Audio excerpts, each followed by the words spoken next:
Puluhan ribu umat Hindu di Denpasar dan Badung mengikuti prosesi melasti di Pantai Padanggalak Kesiman pada Senin 16 Maret ini. Tercatat desa adat Kekeran Badung yang pertama mengawali melasti di Padanggalak, mulai pukul 1 dini hari. Pantai Padanggalak semakin ramai disusul kedatangan kerama desa adat Tingas, desa adat Penatih, Poh Manis yang datang sekitar pukul 3 dini hari.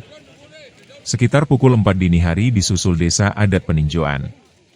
Setelah peninjauan disusul kerama desa adat Jenah, desa adat Praupan, desa adat Bekul, dan desa adat Tembau Klot. Selanjutnya desa adat Cengkilung, kerama desa adat Pagan, desa adat Tonja, desa adat Tainsiat, dan desa adat Angantaka.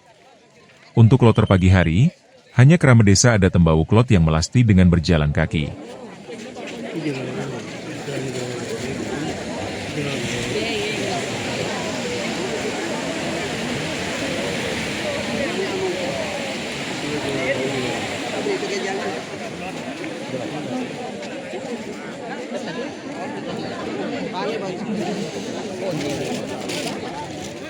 Sore hari ditutup kerama desa adat Kesiman, yang melasti berjalan kaki sebagai pemucuk melasti, karena disertai dengan aturan hidangan dan pekelem ke Segara Padanggalak.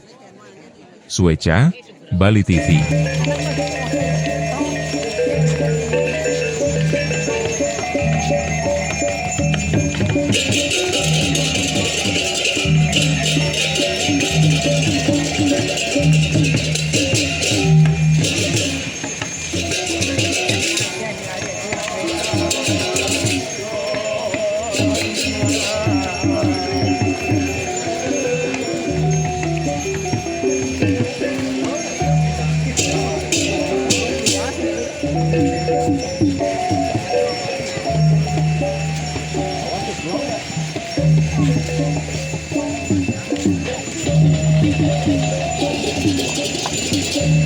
Thank you.